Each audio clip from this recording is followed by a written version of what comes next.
अस्सलाम वालेकुम नाज़रीन, मैं हूं अफीफ़ा और आप देख रहे हैं Khara Sach with Mubashir Luqman YouTube channel. और मेरे साथ मौजूद हैं आप सबके फेवरेट मुबशर लुकमान साहब। अस्सलाम वालेकुम सर। वालेकुम सलाम। सर, आज के इस वीलॉग में जो है वो मैं सदारती ऑर्डिनेंस के ज़रिए जो पेट्रोल बम के बाद अब इलेक्ट्रिसिटी बम लोगों पे गिराया जा रहा है उस हवाले से, और नून लीग के अंदर जो लड़ाइयाँ चल रही हैं उस पर तो आपसे सवाल करूंगी, लेकिन मेरा पहला क्वेश्चन आपसे तहरीक तालिबान पाकिस्तान के हवाले से। आपको याद होगा लास्ट वीलॉग में हमने आपके साथ जो है ये इशू डिस्कस किया था, जिसपे आपने इसको बड़ा एक खुशाइन जो है वो स्टेप कहा था कि बहुत अच्छी बात है, माफ़ी का ऐलान किया गया। लेकिन तालिबान कहते हैं जी माफ़ी किस बात की, हमने तो कोई गलती की ही नहीं है, तो हम माफ़ी क्यों मांगे। और हमें तो अपनी इस सारी जद्दोजहद पे फ़ख्र है जिस पे हमारे आबा व अजदाद ने भी कुर्बानियाँ दी और 6 लाख लोगों ने भी अपनी कुर्बानियाँ दी। और उसके अलावा ये कि वो कहते हैं हम दुश्मन के लिए माफ़ी का ऐलान कर सकते हैं अगर वो इस्लामी रवायात जो है वो नाफिज करें यहाँ पे अपने मुल्क में। और वो कहते हैं कि जी हम इस्लाम मुखालिफ कुव्वतों को या कुफरी आइन जो है इसको हम बिल्कुल नहीं मानते, बल्कि हम अपनी इस्लामी और कबायली रवायात के तहत हथियार जो है वो कभी भी नहीं फेंकेंगे। अब आप इस सारी चीज़ को किस तरह से देखते हैं, क्योंकि तालिबान ने तो कह दिया उनकी कोई गलती नहीं है। देखिए जी, वो तालिबान ने नहीं कहा, तहरीक तालिबान एक डिफरेंट चीज है, तालिबान डिफरेंट चीज है। प्लीज आप फर्क कर लें अगर और लोग नहीं कर रहे फर्क। जी जी बिल्कुल, तहरीक तालिबान पाकिस्तान के जवाब की बात कर रही हैं। तो आपको पता है कि इंडिया रॉ की फंडेड है और तालिबान जो है उन्होंने खुद इनको वार्निंग्स दी हुई है और अभी भी यहाँ से हमले हो रहे हैं पाकिस्तान के अंदर। इनकी वजह से हमें तकलीफें हैं, लेकिन हमारे अपने अंदर लोग ऐसे हैं ना। आज देखें इस्लामाबाद के अंदर मौलवी अजीज जो है उन्होंने अपने मदरसे के ऊपर तालिबान का झंडा लहरा दिया। जब पुलिस गई है तो बंदूकें लेके वो बाहर निकल रहे हैं और कह रहे हैं हिम्मत है किसी में तो हाथ लगाओ। तो अब ये इस्लामाबाद के अंदर हो रहा है। तो अब ये तो हुकूमत का इम्तिहान कि अगर वो कुल्लम कुल्ला हुकूमत की रेट को चैलेंज कर रहे हैं, पाकिस्तान के झंडे को उन्होंने उतार दिया और वहां पे कोई और झंडा लगा रहे हैं जिससे जितनी मर्जी उनसियत हो। मसलन हमें मक्का मदीना रोजा रसूल और खाने काबा वगैरह ये तो हमारी जान से ज्यादा अजीज है ना, लेकिन हम ये तो नहीं कर सकते ना कि पाकिस्तान के झंडे को उतार के हम सऊदी अरेबिया का झंडा यहाँ पे लगा दें। वो तो नहीं हो सकता। तो ये तो बहुत बड़ा, अब देखें पाकिस्तान की गवर्नमेंट को ये चैलेंज आ गया और अगर हुकूमत उस पर चुप रहती है तो वो आपको पता है फिर उनकी कमजोरी है। लेकिन मुझे इस बात का दुख है कि अभी तक ये मेन स्ट्रीम मीडिया रिपोर्ट ही नहीं कर रहा। यानी रिपोर्ट करने की हमारे में हिम्मत नहीं है और लोगों को बताने की हिम्मत नहीं है।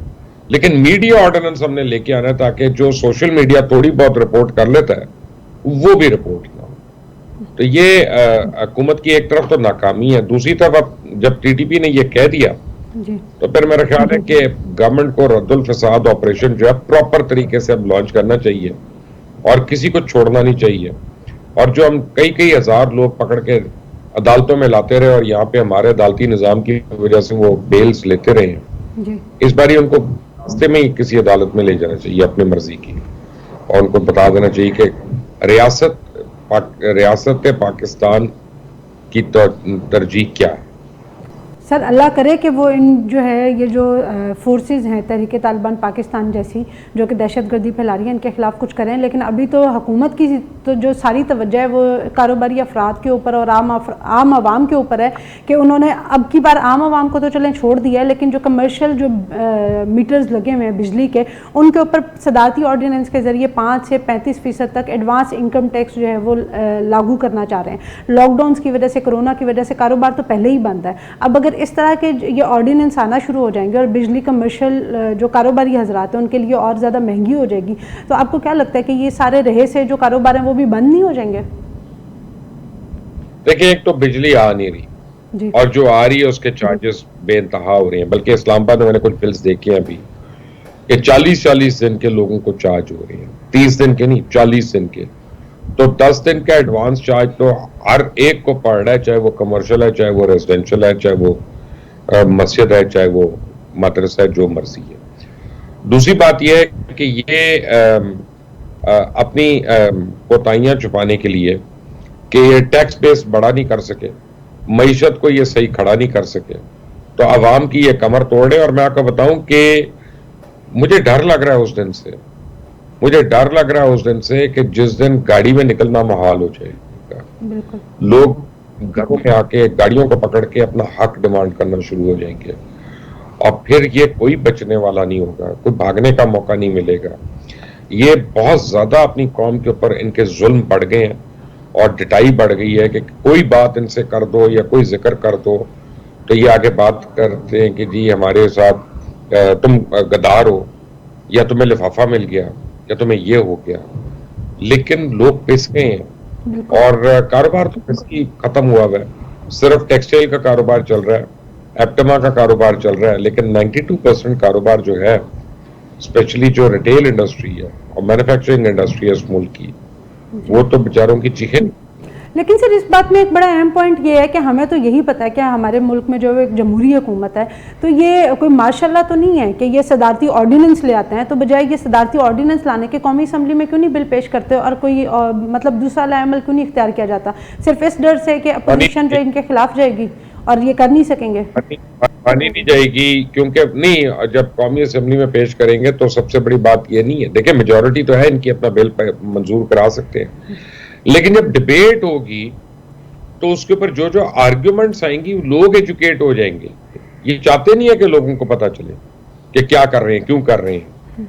ऐसा तो ये कह देंगे ना कि वसीत और कौमी मफाद में हम का, और फिर कोई कल आके कह देगा कि अभी भी पूरे खित्ते में पाकिस्तान में बिजली सबसे सस्ती है जी। तो वो डिटाई का तो कोई इलाज नहीं है ना फीफा जी। बिल्कुल ये होते हैं लोगों की। और मैं आपको बताऊं कि मैं लोगों के मूड देख रहा हूँ, मैं कल फ्लाइट में था, आज मैं होटल में था, लोग मिल रहे हैं, लोग वो क्या कहते हैं लबो लब हुए लोग जो है ना अब फट रहे हैं। बिल्कुल उनसे सब्र करो।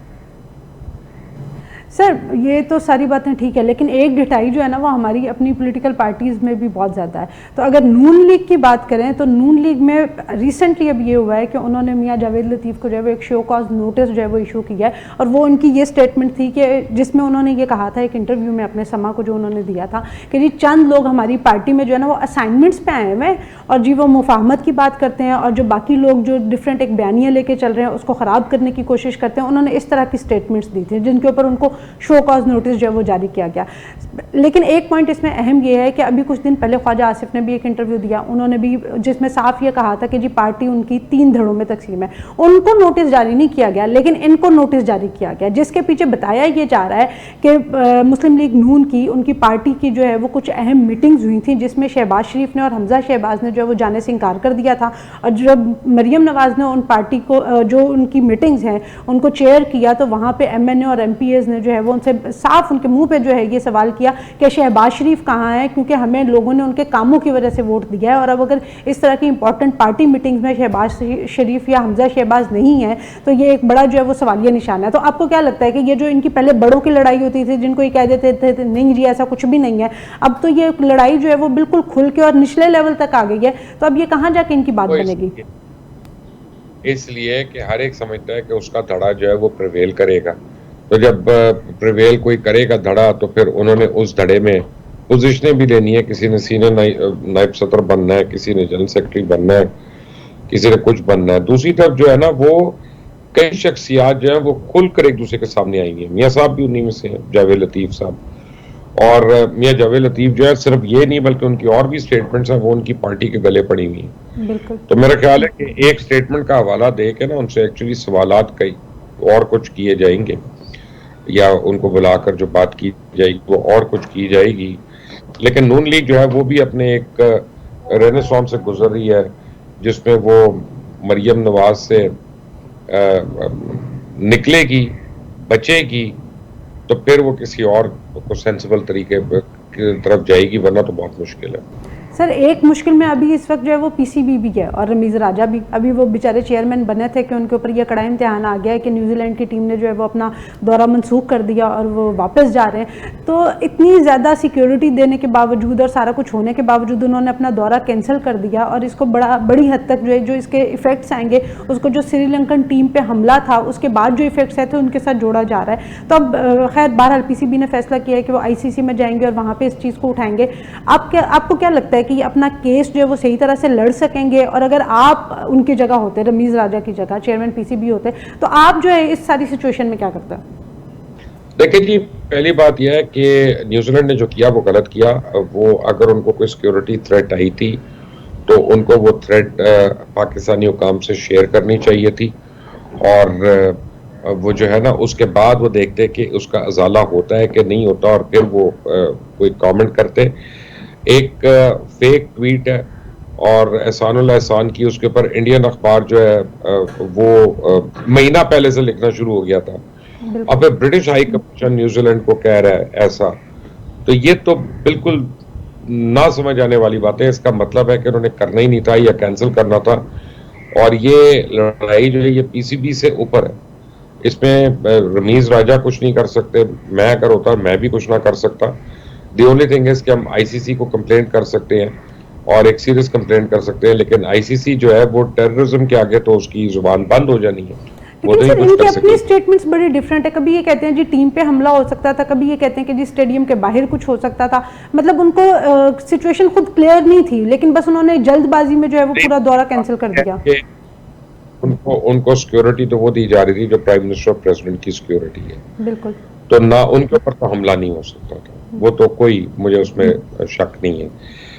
अब स्टेडियम के बाहर हो सकता था कि नहीं हो सकता था, मैं उस पर क्या राय दे सकता हूँ, बिल्कुल। लेकिन क्योंकि मैं कोई इंटेलिजेंस का ऑफिसर तो हूं नहीं, मेरे पास तो तमाम इंफॉर्मेशन नहीं है।